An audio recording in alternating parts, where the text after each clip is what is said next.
Welcome back to the Cinema Sessions. My name is Keith, and as always, I'm joined by Seamus. Hello. This week, on what can only be described as the hottest day of the year in Dublin, we're diving into Fallen, a film that's often mentioned when people talk about underrated thrillers from the late 90s, starring Denzel Washington and John Goodman. It combines crime drama, supernatural horror, and a healthy dose of mystery. But does that combination actually work? We'll be discussing the performances, the filmmaking, the themes, and whether this film deserves cult status or one that's perhaps remembered more fondly than it should be. I'm leaving that in. Fair enough. There's plenty to unpack, so grab a seat and let's get into Fallen. This is the Cinema Session, a Dubliner's Guide to Cinema.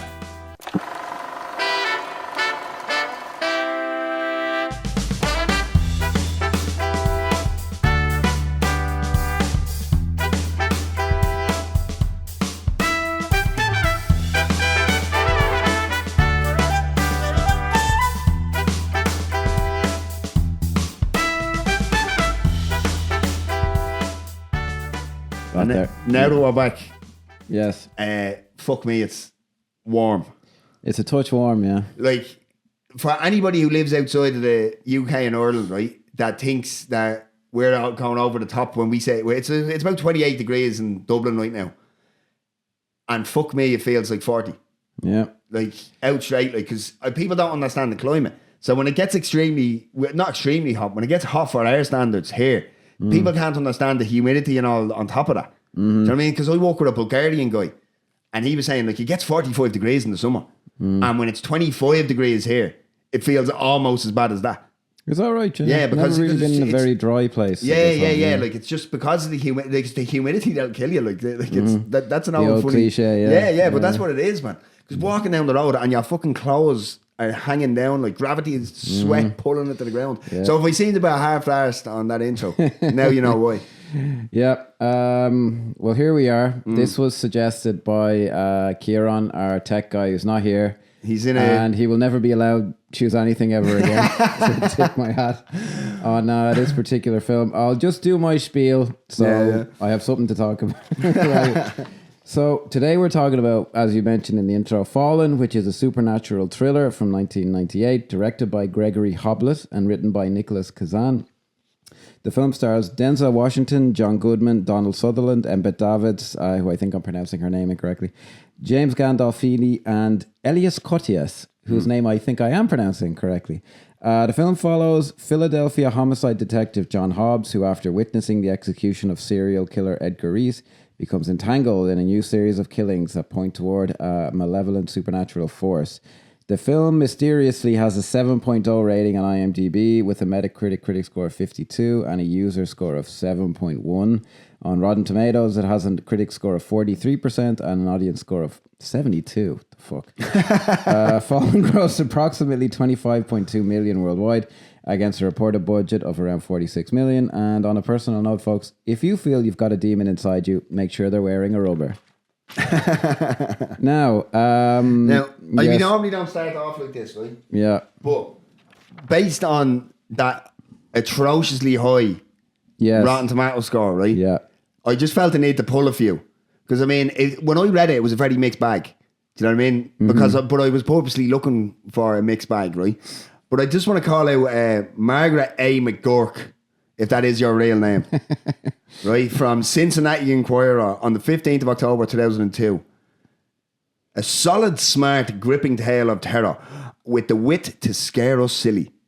Now, I don't know where you get off calling yourself a film critic or a fucking journalist. Or McGurk. But you take that cereal box that you got your degree out of and shove it up your arse. Because I swear to God, Jason, now this is a bit more on, this is a bit fairer, I think. Christine James from Box Office Magazine, the 5th to the 6th, 2002. Almost 24 years to the day. Jesus. None of the protagonists are humanised enough to elicit our concern for their well-being. Puzzlingly sporadic narration takes audiences out of the moment. Now, I think that perfectly encapsulates where I'm coming from. Because obviously it starts out with narration. This kind of fucking almost noir-like nonsense, right? And there is somewhat of a payoff at the end, but I'm sorry, it's not good enough. We'll get to that, yeah. But it's so sporadic That it gets to the point, like if you're going to do a narration film, well then you need to really pack it in at the start, and then you can sprinkle it whatever you want going forward. But if you have a bit of narration in the first 5 minutes and then none for another 25 minutes, it's completely, there's no point in having it. It's just exposition at that stage. What's interesting is it was a part of the, it's like, the only thing I remember, and I remember watching this when it came out when I was, a young fella, and I remember going, oh, okay, that's a little bit clever. And it was baked in from the start, and it's still fucking terrible. And I listened to the audio commentary, and they were like, oh man, we must have done 40, 50 drafts. We were working on this. I've like a stack of notes a foot high, and it's like, and this fucking limp dog shit is what you came up with. So I'd started watching the commentary, right? And it got to a point where, do you know the scene where they're visualizing the passing of the demon? Yeah. And I heard him say that we hired a choreographer. And you hired a choreographer for what? For fucking bit actors to touch people and walk away uncomfortably as if they'd done something wrong. I couldn't believe when they said it, because I was watching it and I saw it like quite a bit when I was younger, and I didn't remember it being very good. But when Ciaran suggested, I was like, oh, go on, I'll give it. And I remember going, they're not even doing anything when they do the touch thing. Like they just don't seem to do anything. And then I was like, they hired a person. They hired a choreographer. What did they do? Like what was the fucking... Like, oh yeah, okay, now just touch a shoulder. Oh, perfect. Yeah, lovely. That's money. Do you know what I mean? The thing is, I'd never seen this. And somewhere in the annals of my mind, I've heard of it. Do you know what I mean? But I don't know from where or what. But when it was suggested, I looked at it and went, oh, maybe this is like the kind of Seven rip-off, and like maybe this can be cool. Maybe this will be interesting. It wasn't. No. Do you know what I mean? And it starts off with... Because even the way Denzel is... choosing to do the narration, right? Obviously, we mentioned the payoff, which we'll get into, but it's not. You can tell that's Denzel acting. Yeah. That's Denzel. It's not, and so it makes you go, "Hang on, what's going on here?" And not in a good way. It doesn't make you question, "Oh, what's happening here?" It makes you go, "Well, that's just he found that in." Like, do you know what I mean? Yeah. Well, it starts off with like a flashback and voiceover, which immediately kind of is like, oh, reshoots or re-editing or something. Yeah, apparently not. And then it's the guy is he directed a good a film I really liked. I haven't seen it, Primal Fear, which was Ed Norton's big break. Brilliant. Which I remember really liking.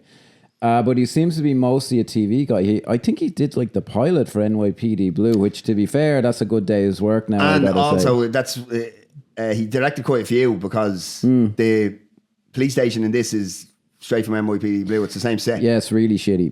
Yeah, no, it's a set. It's the actual set. For fuck's sake! Oh my god, jeez, I haven't seen it on fucking. It used to be on TV all the time. I'd watch it. Jeez, back in the 90s.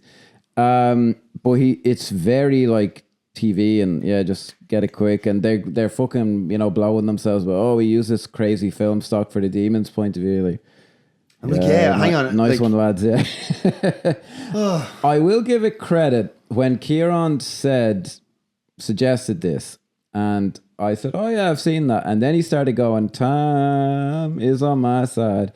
That is actually quite good. Yes. That bit where he sings it and was the over the credits. Yeah. Like, that's actually pretty good. And I'm interested. And then immediately I'm not. What's this actor's name? Koteas? Elias Koteas. Elias Koteas, right?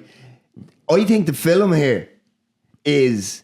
rather than it being Azazel, the supernatural demon, it's somehow, like, I mean, it's a fucking film about mythic creatures and demons and everything. So it's not too big of a leap to have the spirit, like a Chucky scenario, where it's actually the spirit of Edgar Reese coming back and doing this shit. Because I think Koteas, in the 2 minutes he's in, is absolutely fan-fucking-tastic. He is brilliant. Yeah. Like the scene, so obviously it opens and he invites Denzel Washington's character, who's a Detective Hobbs, back to just say his goodbyes, show off as serial killers like to do, or at least we've been shown that they do. Yeah, now just before we get it, he is excellent in the scene, Elias Koteas. I hope I'm pronouncing that right.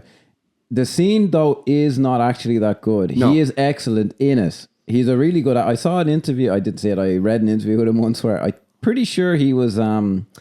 is is it like Casey Jones or something in the Teenage Mutant Ninja Turtles? He's like their guy. He's like the human guy who like helps them. I'm pretty sure that's him in the movie.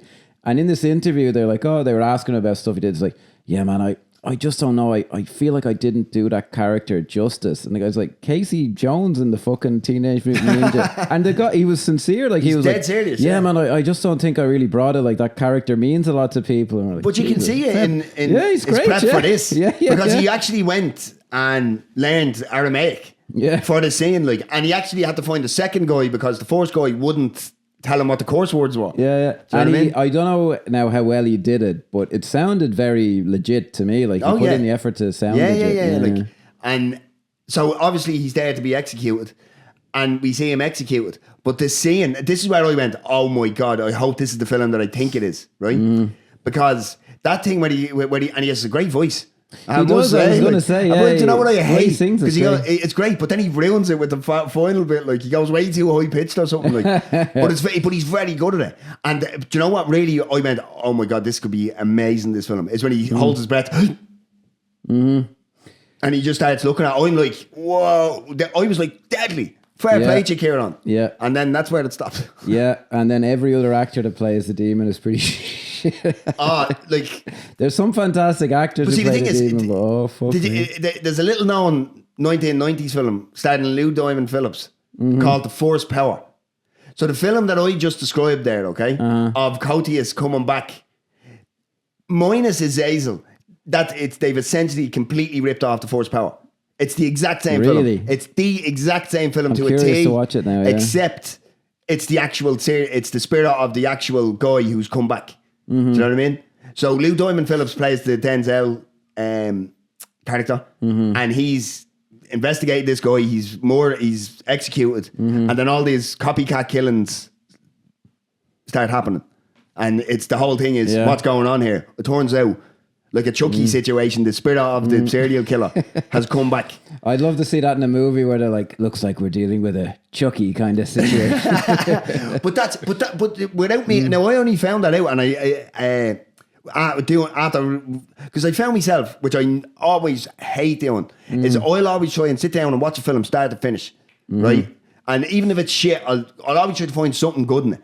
I struggled massively with this. Once I realised that Edgar Reese's character wasn't coming back, I kind of just, and then that's when I'm scrolling on my phone, and that's where I find out that The Force Power, this is a complete rip off of it. Yeah, I must watch that now. Actually, Lou Diamond Phillips is someone I must revisit. Well, you see, so let's take like your Chuckies or like another film where like there's the killer that comes back from beyond the grave. That now we have to talk kind of in wanky terms because there's nothing else to talk about here. That's a compelling idea because evil is so prevalent and so strong you can't kill it. And but the thing is as well, it's that particular evil, that soul's particular evil. That's what makes it compelling. It's not that evil is bad and good is good. It's this person was a fucking they were so person. bad, like you can't.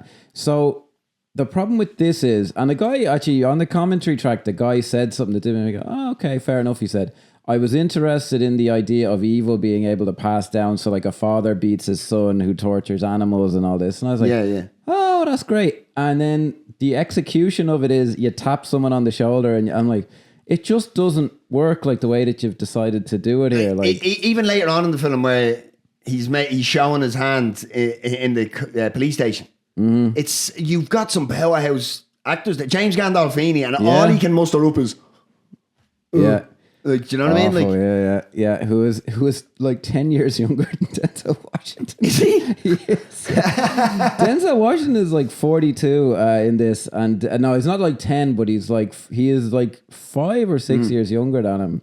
Now Denzel is Denzel. Like, don't get me wrong, and James Gandolfini is a character actor, but what did you shocking, think? Like, yeah. Because this is a year before. He would have been. He probably was shooting. Well, I was going to ask you, what did you think of the character? I thought that was Tony Soprano playing a cop. I actually thought, I remembered him being kind of interesting because he's kind of a dick and he never like really redeems himself at all. The thing is, he doesn't. But that's a fault of the writing and directing. But again, I don't think every character needs to be redeemed. Some people are just dickheads in life, so why redeem them in a character arc? But this scene, right? I was expecting, right, oh, here's the thing, and I was expecting this, oh, this is a real New York cop busting balls. And all it is Denzel basically placating how good he is. I don't take cream. I this, that, and the other thing. But I look the other way. But it's a really weird scene. But it's just it's to just prove the point that, this is good, and that guy was evil. I remember that scene when I was younger because they actually named the beers that were on the table. Bass, Guinness. And at the time I was like, oh, they're just doing something. And then I was rewatching it this time and there's a shot of like a Diet Coke can coming out of a vending machine. And I was like, no, this is an oasis in a desert of life situation. Yeah. They were paid sponsorship. Yeah, because even the way, because he goes, no, what's thinking this for and shit. And then, Denzel orders a Bud, the great American beer. And then also, not only that, he has this spiel about essentially just virtue signaling of how good he is as a human being. Yeah. And then at the end of it, Tony Soprano goes, get this fucking shit off my table and bring me a Bud. Well, it's just, I suspect this might have been a Denzel Washington ad-lib. Do you know the bit? And it's kind of out of nowhere. He goes, I could leap across the table, pull your heart out of your chest. And I was like, doesn't he say something like that in Man on Fire? Where he's threatening the guy. He's like, and it's brilliant in Man on Fire. It's like, it's a good film. You look at me, you even breathe wrong. I'll snatch the life right out of you. Whereas in this, you're like, what's wrong with this guy? Yeah. He's a bit unhinged. What's his problem? Like, unhinged. Yeah, so that Elias Koteas is... Sorry, it should be pointed out that the bar woman is Tony Soprano's sister in The Sopranos. Is it? Yeah. From season 2 onwards. Is it not? Yeah, and then who's like the secretary in the police station? It's that her. Am I getting it confused? I was sure it was the bar woman. That might be her, yeah. Okay, I think that's her, yeah. The bar woman, I can't remember. I thought it was... They look very fucking similar. I'll tell you that much. Well, we'll get into that. Big Italian women in America. Yeah, true, But I don't even know, like, Denzel Washington is... Like, he got a lot of good reviews for this, even though he's not really trying that hard or so. Like, he just seemed to be playing it a bit off. I don't think he quite knew what he was. It strikes me as similar to his performance in Virtuosity. Very different characters. Well, not even very different characters, right? Do you know what I mean? I suppose now they would be, because in Virtuosity he's towing the line of being a real fucking dickhead, like, do you know what I mean? Whereas this guy is virtuous, like, do you know what I mean? Or at least. But it's this kind of, what I mean by playing, I think he had a bit probably too much control over his own performance and his own, I'll do it my way. Yeah. Do you know what I mean? Well, I think the other thing is, and I was the lads in the audio commentary are not great crack, let's say, and they let themselves down. They never mentioned Seven once, which is bullshit, because they know what fucking well this was made because Seven was a big hit. And I think Denzel Washington did this because the story goes anyway, he was offered Seven and was like, nah. And then he's like, oh, fuck, where... Get me a piece of shit script. Yeah. Presumably that's how the That's conversation what I actually was going to mention. Like, I think I did actually already, but I literally expected, seeing the DVD art and everything, I went, oh, this is Seven. This might be a supernatural Seven. Like, yeah. you know what I mean? The only problem is that Seven is superior in literally every way. I know. Yeah. And I think they had similar budgets. Seven was not like a mega budget. No. Like fucking thing. Do you know what I found funny as well? I found myself down the Leonardo DiCaprio meme, right? Every time it rained and this, I was like, oh, they're doing it. Oh, geez. Well, like the police station in Seven is amazing and visual. The library. Speaks to the library scene. Just you're up against David Fincher, but I'm like, some of this you're just like, would you not have a nicer, like a better designed cop But it's station? so poorly lit. It's not like it's not, I don't even think that it's lit in a way to try and make it some sort of neo-noir type. It's just badly lit. They just wanted it dark. And it just doesn't work. Because, I mean, if you look at a lot of colours, look at the suit Denzel's wearing. It's a brown suit and he's surrounded by brown walls. And it's like, there's a key light on him and very little else, like maybe a hair light. And then it's just like, I can barely fucking see it. Because what I'll always do is, on the day we're recording, I'll put it on my phone and I'll just peruse it just to... No, Sam, I couldn't fucking see it. Oh, really? On the phone. Do you know what I mean? I didn't notice it was overly dark, but I was like, this is fucking terrible. Where's the grain, or where's the... I just put it down to your man being a TV director and just not being on the same scale as a Fincher. Because you look at John Goodman as well, because I spoke too soon, because I do like John Goodman, but John Goodman is the type of actor that I like him in everything. Because he's just, whatever it is that he's playing, he does it well. Do you know what I mean? True, yeah. And I don't think you can say John Goodman only takes certain type of roles, or like if he's playing a mafia don in The Gambler, it's like, holy shit, you believe it. Yeah. If he's playing a fucking prepper in 10 Cloverfield Lane, it's like, holy shit, you believe it. And if he's playing like a bit of a lazy cop, you fucking believe it. And he does it.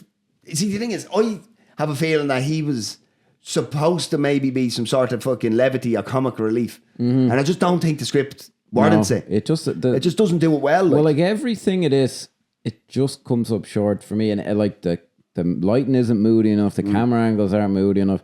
The sets aren't moody enough. Like there's not even like the bit where, spoiler alert, like his brother buys it. I'm like, shouldn't it be a violent scene? Like, shouldn't it be upsetting? Like the demon says, I'm going to do this, and you never feel the pressure of his life kind of like, squeezing down. Like it's all the... I don't think anybody could argue Denzel has all the charisma in the world. Oh yeah. And he can easily... He's carried every film that he's ever been in. But to varying degrees. So what I mean by carrying a film, it's similar to what we were saying about our Will Smith movies coming out. He'd be one of them actors, the new Denzel is out. Like, do you know what I mean? Yeah. And like even with the Gladiator 2, Paul Mescal, one of our own exports, nobody was saying, Paul Mescal in the Gladiator. It's like, what's Denzel going to do in the Gladiator 2? Although there are, to digress here slightly, like I've had like 10 or 12 or 15 women in the school, like just be, like as if Paul Mescal like invented sex appeal or something. He's a very handsome man, don't get me wrong, but it's the gas shorts that they love. I'm just saying, ladies, come to Ireland because I see 10 or 15 fellas on the pitch every fucking Sunday. No, but he's the definition of, do you know when you're away and you see a big Irish head and you know where they're from? He's the big Irish head. I'm sure he's probably a lovely fella. He is good looking now, don't get me wrong, but I am just like, but I mean, there's Brad Pitt, like, I'm sorry, like, or there's Denzel, like, in his prime, like he is in here. It's funny you bring up the fact that Gregory Hoblet's more of a TV director, because now that I think, because I love Primal Fear, by the way, but that really is just a fucking courtroom drama. That's the second half of an episode of Law and Order. Like, I'd have to watch it because I remember liking it for the story. That if I remember right, it's a good script, and Richard Gere's actually very good in it. Yeah. So is Laura Linney's brilliant in it. She's great. And then obviously Edward Norton, what a guy. Yeah. I'd have to rewatch it to see how I was just like, this is so. That's one of them. After watching this, that Primal Fear, I've such fond memories of it. I'd almost be afraid to rewatch it. Yeah, do you know what I mean? I would let it live there. Like, do you know what I mean? I can understand that. Yeah. Well, I did want to talk about, because I found it interesting, and this is a real weird digression, but I every like year or two I fall down a rabbit hole of, I watch documentaries about, if you remember the James Bulger murder in the UK. Don't ask me why. And there's so many things about it that are horrifying and interesting. But what's interesting is there's like a Liverpool cop who's in a lot of the documentaries. And I'm like, he just seems like a real guy who's just like cracker. Yeah, and he's had to, like, can you imagine being him and it's like this thing evolves and you're like, where's this kid? Okay, he was with these other kids. They couldn't have anything to do with it. And then gradually, because in movies, it's always someone who's like, they look at a crime scene and they see what the other guy misses, or, you know, they're meta, or, you know, they're kind of holistic or whatever. And I was like, would this have been better if Denzel played it a bit more like that? But the problem is he doesn't play it like he's seeing beyond, but he doesn't play it like the other thing where it's like, hey, this is just my job and something really weird is happening. Yeah. So it kind of falls into neither camp. Because at times he is the stupidest person in the room, as in he doesn't know what's going on. Like, do you know what I mean? And and there is aspect, you can see that they're touching on him trying to make the character, this is my job and I don't know what I'm doing now. Like, I'm usually great at this, but this is too weird. I was like, that could be interesting, but they never do enough with it. I know, yeah, because I think maybe that's a victim of Denzel having too much power, because he doesn't want to see him. He went, I know, I get shit done. Well, like, that's the other thing, is it's so middle of the road, and then on the commentary, like, Denzel, like, you know, every line, and he'll say, like, why don't I say this? Wouldn't I do this? And I'm like, you're the director and the writer. Like, come on, have a bit of cojones. Didn't get you anywhere. Yeah, you just wonder, did it start off interesting and then? But they seemed so happy with. I just remember watching it going, whatever they're going for with the metaphor of like the evil passing, the fact it's so easy just makes a mockery of it. Because you do start going, why would it live in a serial killer then for ages? And like, why would it do this? Why would it do that? But it's not even that. What I couldn't understand and still can't understand is, so obviously I understand that they want to contextualize and show the demon passing. Why does it happen? Why does it pass through 15 people to get to this one guy? Like, what's special about him? They don't do enough of that character to go, there's darkness in it. Maybe his fucking hard drive is full of whatever. Like, you know, like why did he stop with him? Yeah. Do you know what I mean? He could have stopped with any of them. Yeah, it's almost like they thought, oh, this is great. Let's just put it in.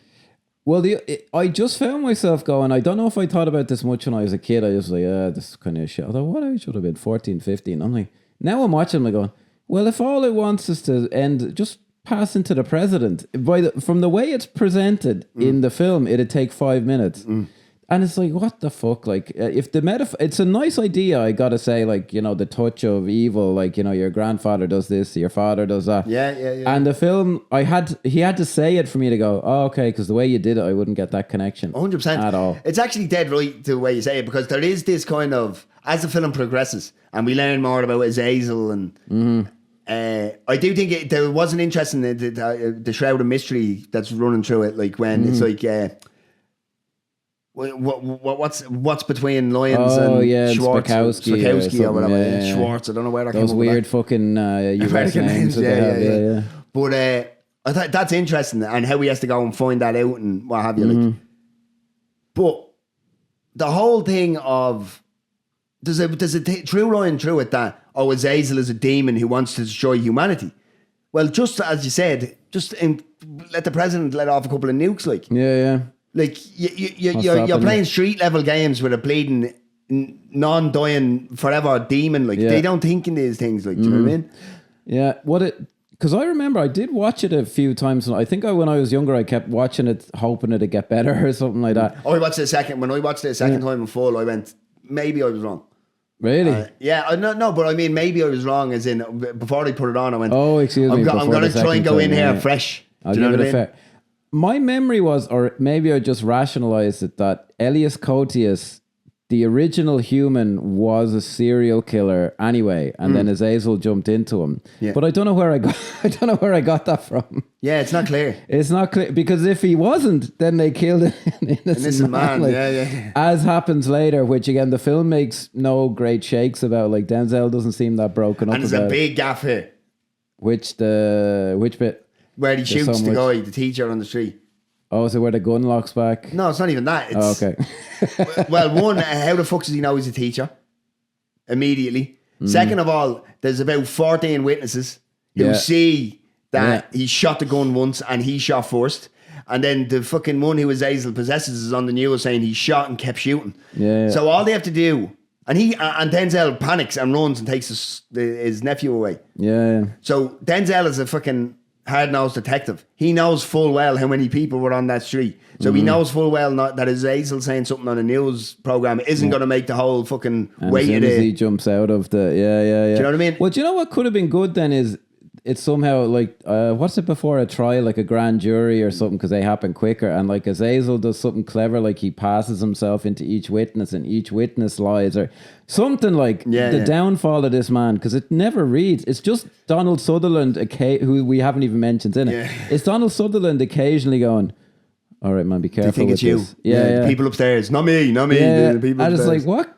Shouldn't it be like a room full of 10 people staring at him, and then Donald Sutherland going like, what have you been up to, man? Where you actually feel like the pressure. And the thing, Donald Sutherland, right, is a fantastic actor. But I think he's kind of phoning it in here. Like, I don't know if he's given enough to do. Like, he's understated. Yeah, let's say. Yeah. Because like, even the scenes where he's basically supposed to be going, what the fuck is going on? Like, he's smiling and everything. He's like, and it's like, well, I mean, I wouldn't be fucking nervous if you were me boss either, like, do you know what I mean? Yeah, and I do remember, again, it just goes back to, if like when people, the director's like this, and he's like, there's a bit in it where Donald Sutherland goes, blah, blah, blah, and he says the cliche, like, this comes from upstairs. And I remember, like, this police station is not impressive enough for me to even think there is an upstairs for like what you're doing. Because usually I'm sure it's very unrealistic, but in a lot of these things, like, the cop shops are like marble and they're these old buildings or whatever, and I'm like, this just looks like a fucking shitty office. Yeah, like, it looks like the office from Glengarry Glen Ross. It does. It does, yeah. Like, well, it's not what you want to be fucking getting at in like a supernatural, like, you know. Yeah.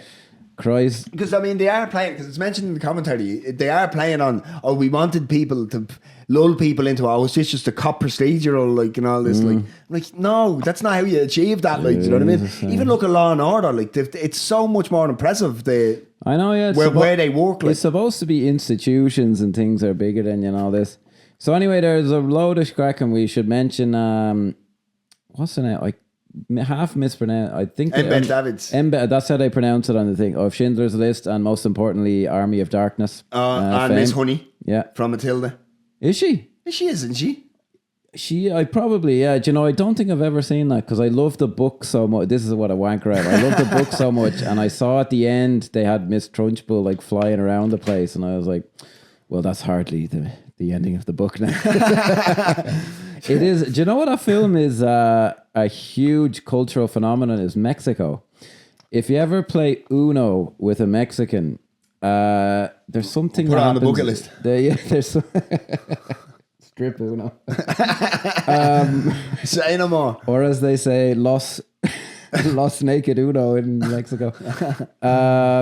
What is it? Where you have to I can't remember. Off. No, there's something where you have to keep taking cards. Yeah, you're looking. You know when you have to match the card that's down. Yeah. So in Mexican rules, you have to keep taking a card until you find one that matches the one you put down.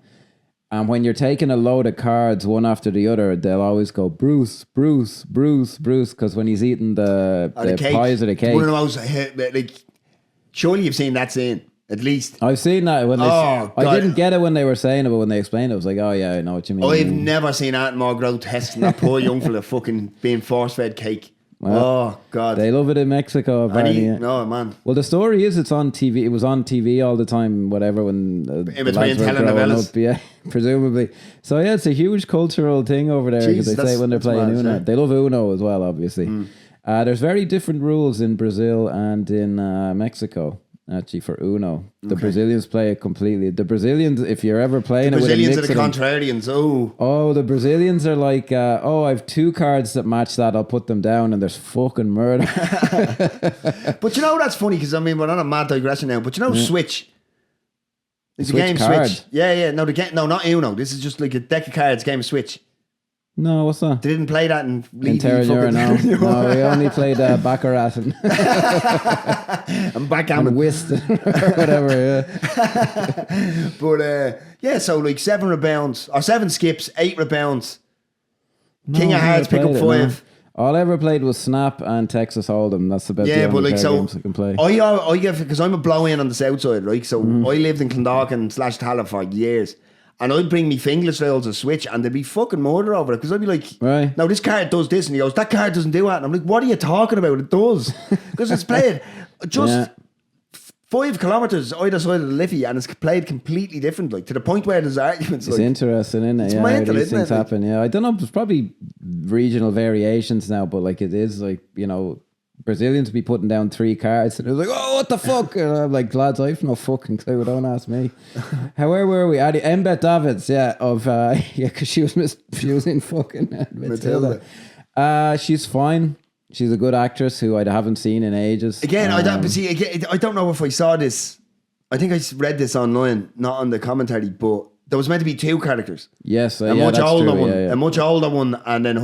Mm-hmm. And I think you can kind of see that because at times she's not playing 2 different characters, but the dialogue that she's saying, all of a sudden she's an expert and then doesn't really know anything, and it's like they just mashed the 2 together rather than just creating a singular character. Like, all I can say of her is in the big scene where she kind of information drops on him. I was like, yeah, she's credible. Like the way she says it, you go, okay, yeah. That and I do get the vibe of a recluse awful. Like, she does play the character very well, like someone who keeps herself to herself and away from it, because we do have to mention the big kind of mystery thread through it is that she's the daughter of a cop who was kind of what's his name? Jesus, it's a Spanish name, I think. Is it? I think so. Oh no, Italian, is it? So I think so. Morano or something. I think it is Morano or something. Yeah. Anyway, he's what's between Lyons and Spakowski. Mm-hmm. He won Cop of the Year in 1966. Like, that's interesting. And then the idea that he kills himself or he shot himself reloading a gun or something is what the story was. Mm-hmm. But essentially, we come to learn that what's actually happening is Azazel's been around for a long time, and Azazel is now for whatever reason, it's because of the virtue. It's because he's such a good guy. That Azazel, and it's why Azazel wants to get into Denzel, is because like he's hammered on at the start that I am a brilliant, amazing, virtuous guy. So the same thing is essentially happening. Do you know what I mean? Where he comes across obviously the Embed David's it's an interesting idea that is not executed fleshed out properly very well. Because what it does is it gives you that nugget of, oh, that's interesting, and then it just leaves it there, and then we plod along to something else. Yeah. Do you know what I mean? No, it's very plodding, this film. That's a good word. If it were like half an hour shorter and like punchier. This is very long. It'd be good. Yeah, way too fucking long. I couldn't believe, I was like, this is wrapping up, right? Jesus Christ, yeah.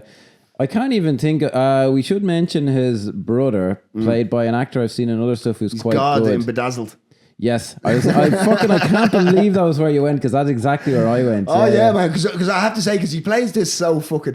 Is he meant to have learning difficulties or on something? the commentary track, they say he's supposed to be mentally impaired or something like that, and I just thought he was a pussy. So did I. But now that with that context put on it, because I was like, is he a bit? Is there something up here? Is he a few marbles short? He was great in Bedazzled. He was fantastic. That was great casting. That scene is amazing. Yeah. And it's because it's just that big grin and everything, like as he's playing, and he goes, and that's lived for a film like Bedazzled, which I think is actually a fantastic film, like of the late 90s. I saw it in the cinema in the USA. Family were on holiday there, and there was like 10 people there, including us, and people clapped at the end. I thought it was an amazing film. Like, Jesus, these Yanks are very generous. But the thing about that scene, and this has lived with me till that day, well, you can't sell your soul. You don't own it.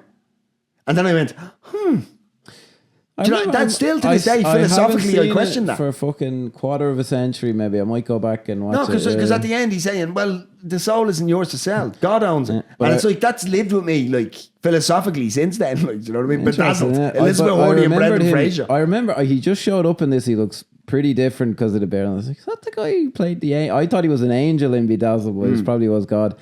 And he's fucking terrible in this because the writing's terrible. It's just, he probably actually is playing it well, but I'm so irritated by the film. Initially when we first meet him, when obviously Detective Hobbs, Denzel is coming down, and the son is obviously very disrespectful towards his father and what have you. Yeah. But I thought they were his nephews or they were his sons. That's how meek and weird. How does this fella have a child? Like, do you know what I mean? Yeah, I wonder and why would the wife yeah. leave him and leave the child? She must really hate that kid. Like, do you know what I mean? Yeah, she's very irresponsible, that mom. Yeah, I think on the commentary they just say, "Oh, it's nice. We wanted him to have like an unconventional family or something." I was like, "That's a bit weird." You wouldn't know now. That's what they said. It could be. I don't know if Denzel played anyone with kids at this stage, because I know apparently Tom Cruise resisted playing a father for ages. Because, you know, their image, and like, fair play, like when people criticize them. But you have to understand the caliber of these actors. That shit can change perceptions really quick. Yeah. So if you have kids in a film, well, all of a sudden you can't be jumping off buildings because you're a father. Do you know what I mean? Yeah. That's what they're worried. That's what they're thinking of. Like, no, you know when people say like, "Oh, why wouldn't you do this or that?" I can't remember the actor's name, but the actor in Black Mirror who ends up fucking the pig. Whenever I see him, you've seen that episode of Black Mirror. Yeah. Whenever I see him since, I get like, oh, he fucked a pig, yeah. So I think the same with David Cameron. Yeah. Well, that was for those who don't know, he got fellatio from a pig or something. Yeah. Or he took his pig. I think technically the word is sodomized, even though it wasn't the pig's ass. It was his mouth, because look it up. Yeah. Google it. Yeah, pig sodomy. There's a great. He hasn't done them in ages, but it's this great YouTube cartoon where it's like a guy giving a lecture on the Bible, and he goes, there was a city called Sodom named after sodomy, and the city Gomorrah, which was named after an even weirder move. I was like, that's clever, I like that. Where the fuck were we? Oh yeah, his brother who's touched by an angel, let's say, who was fuck all to do until he gets killed. And this is where I kind of had to piece it together, but it seems like this film has legit fans who like are intrigued by it and like have these convoluted theories about what happened. I hope you're still listening. Who killed his brother? Yeah. Apparently it's on the frequently asked questions on IMDb and it's quite long. So who killed his brother? Which I didn't care because it was Azazel. Yeah. Apparently someone said someone died that the Azazel was in. So it did possess Hobbs because it was dead and outside of the body. and he killed his brother, and then somehow it passed off to somebody else. And I could only think how sad that someone would waste their time thinking about this. Yeah. Because the film is so fucking and it, like, how do you fuck up a scene where Denzel Washington discovers his brother is dying and it just sits there and dies a death on screen? But he just takes it very well, like. Yeah. He covers him up and puts the blanket on him. Now, there was a part of me that was being generous maybe and going, well, that's a man who knows there's absolutely fuck all he can do and there's no sense in getting upset about this until we sort this shit out. Do you know what I mean? I don't know if that's being overly generous, but there could have been a bit of soundtrack even to make it really fucking poignant or something, like. Do you know what I mean? But nothing, like. It's just he covers him up and then right, come on, we gotta go. But there was just nothing, like. I was now in my mind, because I was like, I wanted this to be a bloodier film. I was like, shouldn't it be like he's under the bedclothes, but then it's like The Godfather, he lifts it up and there's blood everywhere, something grotesque or something. But then there's even in Exorcist 3, which again, nowadays it's nearly like what you mentioned. It is an underrated film. No, he's in Omen 3. Yeah, The Exorcist 3 it's become so, its reputation has been revived so much, but it is kind of still an underrated film. There's a bit in it where George C. Scott, his friend, has been murdered, and you don't see it, but he lifts up the bedclothes and he just goes, ah. And you're like, that's something, at least. Mm-hmm. Finding his severed head is something. This film does nothing. He was a great actor, and like you go, okay, but it's like, it's just not enough. Also, like he kills his brother in his own bed with gas. Or some poison. He poisons him. Yeah. Because he mentions it, he goes, I'm poisoning myself with the same gas you use. Did he say gas? I'm fairly sure he says gas. I could be wrong now. Yeah. Who cares? Yeah. I mean, come on, man. For God's sake. But yeah, so like, it's just like fucking, and it's like, that's really at a point in the film where you can only be so generous for so long when you're watching something. So like, I mean, if I'd paid money to go and see this, I'd have left. And I very rarely do that, but this is one of them where I think the only other one of the films that we've done is Boiler Room, where I would have I just couldn't continue, like. Yeah, you weren't a fan of Boiler. Well, even now I'm just thinking about it, right? So imagine he was, as would be pretty logical, he's enraged by the fact his brother's been killed. So then he goes out and tries to find Azazel, but Azazel's in an innocent person's body, so he can't really... Isn't there drama in that? And the film doesn't fucking do anything with it. But they make it, I mean, I don't even think there's much more to be fucking talking about. No, there's like an hour left in the fucking film. I know, it's mental, isn't it? Because I mean, obviously what happens is he takes the kid and he goes to... Embed David's house. Or David's, and then you have to watch him. Yeah. Because we're already into the bleeding throws there. Because you're dead right. This happens about maybe an hour and 10 in. There's 50 minutes left, and it's like nothing happens. Yeah, it's ridiculous. Yeah. I watched it in parts for this, and I remember when it was set, and I was like, right, he's going to the cabin. This is the setup.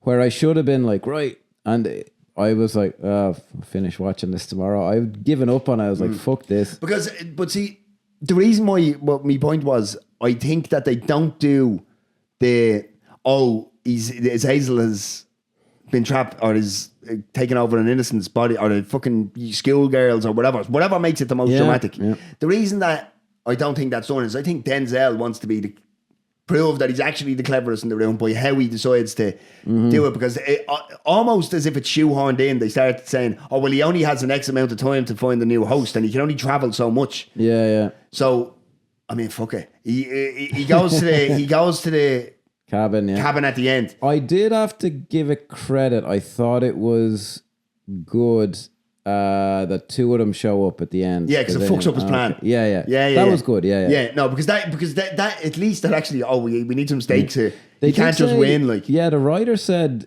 it was originally one person and he had to be kind of convinced for two. And in the best case scenario of that, I suppose, there's a lot of drama and one person shows up and it's just Azazel and he's given absolutely he doesn't play the game at all. He's just like, what are you talking about? I'm really me. I'm like, okay, I could kind of see that. Having said that, do I think the film would have done that well? But how they try and characterize Azazel though. He's very arrogant and he's not going to play that game of, it's really me. Like, he's going to show up and go, it's me, bitch. Because the whole reason he loses is because he's arrogant. He doesn't think that he can, even to the point where, so what happens is Donald Sutherland shows up and goes, I'm taking you in. And then the film successfully makes you go, no, that's his Hazel. And then it tries to create this, which one is it? Do you know what I mean? Which lasts about 5 seconds, with some actually stakes. You're like, oh my God. That's the thing, and then John Goodman just goes, bang. Yeah. And then it turns out he's his Hazel, which I get because you want it to be his mate. Because I know he works for him and he respects his boss, but you want it to be his buddy. Like, do you know what I mean? That's more dramatic. But it lasts about 5 seconds where it's kind of, which one is it? Do you know what I mean? Yeah. And then bang, it's over. And then... Yeah, and then there's quite a long scene of John Goodman just walking around that. And I'm always like, when movies in the climax focus on a villain looking for the hero, I'm always like, fucking rewrite this. Because I think Roadhouse is the most amazing film ever. But for some reason, in the final action scene, it follows like the bad guys looking for Patrick Swayze around the house. And I'm like, what the fuck? Did you not notice when you were filming this, like, where's Patrick Swayze? So in this, I'm like, where's Denzel? Like, what the fuck?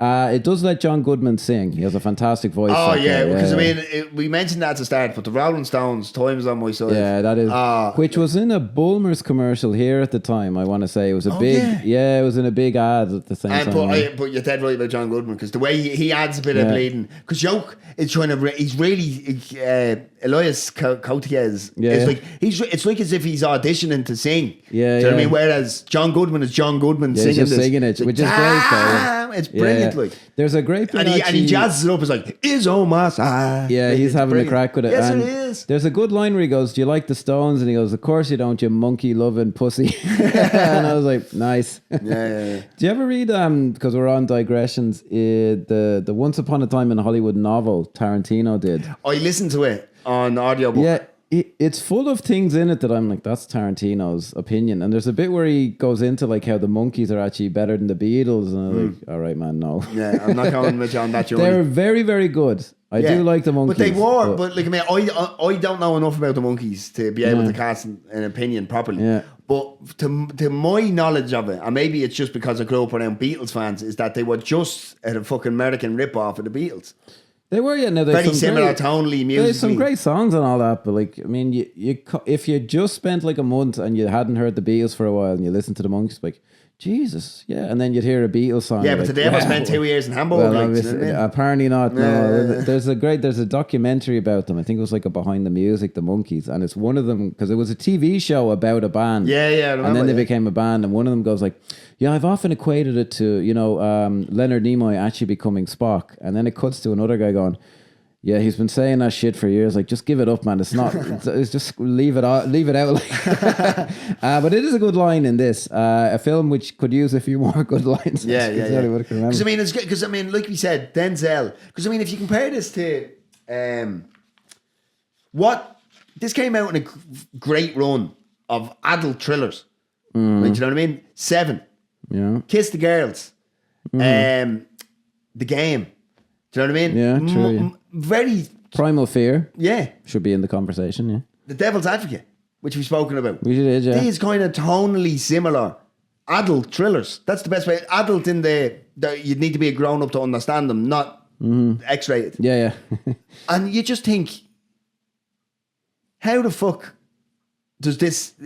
How did they get so off the mark when it was so easy to make it? Well, not easy, but you know what I mean? Yeah, everybody was making hits at the time, like, do you know what I mean? Yeah. Using this style and this. It's hard to. It is. I was nearly about to say like, oh well, you know, they needed a better director, but the script was fucking terrible. Yeah, it's yeah. It's then I do remember. The problem is, I would have loved to hear like, instead of having to trade them in a room on a commentary track, I would have loved to hear them individually, or have somebody who maybe above the line, like a producer or something that wasn't so frank, because it was all kind of just a love-in wank fest between the three of them. How we did this, how we did that. And instead of going, well, I wanted to do it this way, and fucking Nick Kazan or whatever fucking... There's one or two bits on it where there was obviously some kind of an argument on set over like an eye line thing or something, and they were like, oh, well, you know, a lot of people were, you know, they didn't want to... The camera takes a long time to move, and then sometimes your actors, i.e. Denzel Washington, you know, would throw off their performance if they were doing it. And there's another bit where when Donald Sutherland gets killed, he didn't want to have a certain effect done because he didn't want to, like, fair enough, like, I thought it was very clean. bullet. Yeah, they to were. the face, like. They were kind of saying it neutrally, but you could kind of tell. I'm sure on the set they were like, "Man, would you just fucking do it? Like you're fucking old prick. Like Jesus Christ, like we're fucking under the gun here, Jesus."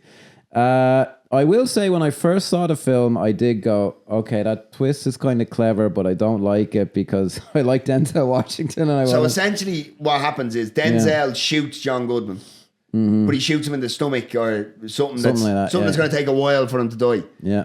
And then he smokes a poisoned cigarette. Yes, because Azazel's plans, as soon as I'm dead, I'm going into you, like, that's it, like. And then Azazel realizes that, that's not going to happen. But so now, what happens is he dies, Denzel isn't quite dead, and he goes into Denzel, and then Denzel spends the next 2 minutes running up and down. Yeah. And this is where we learn that the narration is actually Azazel as Denzel, which is not enough of a payoff. Yeah. And the reason I say that is because if Denzel had just delivered the narration as Denzel playing this character, then you go, but because I knew there was something up with his narration from the start and couldn't quite put my finger on it, I was like, okay. I think I was more taken in by it now when I saw it originally. So I remember going, okay, that's a little bit... I didn't like it now because I just thought, there's nothing about this character that I would enjoy the fact that he wins. Like, it's not like you're going, and then the way they play fucking sympathy for the devil or fuck off. Yeah. Jesus Christ. Like, so, and then obviously what happens is Denzel dies. Yeah. And one thing that I will say, very successfully, I went, okay, so everybody dies.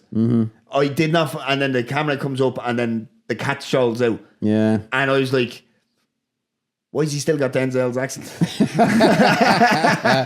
Shouldn't have been in cat foot. Yeah, I was thinking the same thing. I was thinking. Well, hang on for a second. Surely it should be mew mew. Like if they're gonna be accurate, like. Yeah, you would think. Yeah. I have to be honest. I went, okay, that's like even piles of shit can have a nugget of gold. That was, I think, about my reaction, except I didn't. I think when I was younger, I liked movie characters more or something. I was like, I like Denzel or whatever. Yeah. I do like a film that kills its protagonist. I'm not going to lie. I'll give it points for that, yeah. And again, the fact that they didn't mention Seven on the commentary track when it has an unhappy ending and it's about a serial killer. I mean, come on, lads, for fuck's sake. Like, see, I just don't think tonally it's as dark as it's meant to come across. Like this is meant to mark the end of the world now. Like, do you know what I mean? Essentially, like, do you know what I mean? Yeah, and it's just. But I must say, it did make me go, okay.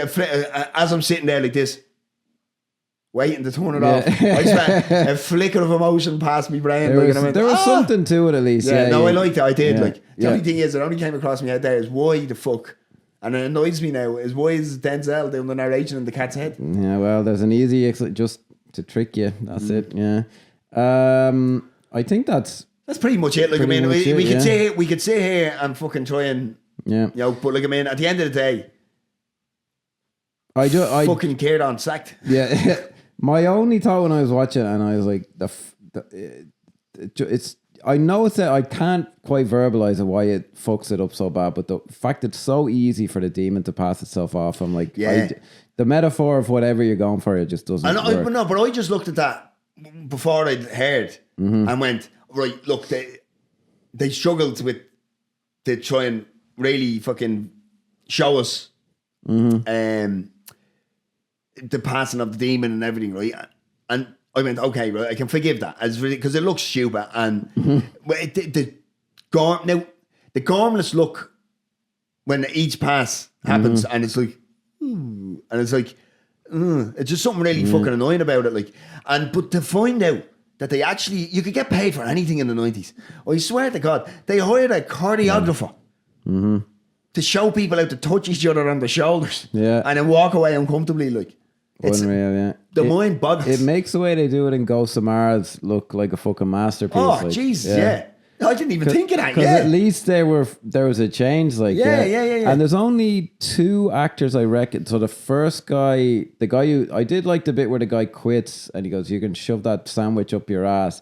That's an actor called Robert Joy, who I've seen in some stuff. He's quite good. Who plays the sandwich guy? Who plays the guy who quits. Yeah, the guy who turns into who is his age. Who's the guy in the middle that stops? I was just gonna say I've seen him in other stuff and I can't remember who the fuck he is. No, I've seen him in a few. Is he an Adam Sandler actor? Is he in a few of them? Oh no, what is he? This is gonna fucking annoy me. Yeah, too bad. This is why we need Ciaran. We can't sack him. Yeah. Yeah. I can't play somebody. I think he's been in like one or two big films where he kind of significant. No, he's parts. definitely. I see him. I can see his face in another film. I just can't think of the film. I can see him talking to the main character in another film. I know. Damn it. He does have distinctive. He's very kind of blue eyes, which don't seem to fit. Tell you what, well, your IMDb and that. Let me. I'll do a little bit of a spiel here. So we're coming to the close here, where we do our non-submersible units, which are the things that make a film live in the public eye. And it seems to be this is a bit of a cult film. That's what I'm saying. That's what I said at the start. Does this deserve cult status, or should it be forgotten? No, I don't believe so. It's fucking awful. Now I'll be generous, and I'll try and think of a non-obvious non-submersible unit for the film. I suppose the best thing about the film I'll leave to you to say, but the non-submersible unit is, I suppose, the concept of passing the demon in the manner that they do. I guess that's about all I can think of. And because you're still looking it up, I'll give Ice my Cube. star rating. Is in this? Or are you looking at Go Somewhere? No, I'm looking at Fallen. It says Ice Cube. Ice Well, anyway, Cube. I'm not going to be able to find it. You can let me know in the comments. While we're on that, let me see if I have any more. Look, what would your non-submersible unit be? You can. I'm going to say the obvious one. It's Elias Koteas and his short-lived performance. But I'm telling you now, there's a film there. And it obviously came out in 1990, starring Lou Diamond Phillips. But that's the better film. Maybe he's in it, and yeah. That's just a better film all the way around. But it's because that for a performance of he's a great singing voice. He really makes you feel without hamming it up too much, because he is playing that kind of almost campy, fucking exuberant serial killer. But it's not. It doesn't seem hacky or sticky, and just that face. When he inhales the gas. I did not know that they killed people like that in America. Yeah, no, yeah. I have to say, actually, I was like, Jesus, that's a bit fucking... Yeah, because they dropped the thing in and all this. Yeah, there was something... The worst, actually, we never mentioned, but the worst thing about this film, the worst actor in the whole film is the first thing that Azazel goes into, the fella who pulls the trigger. Jesus, He is so bad.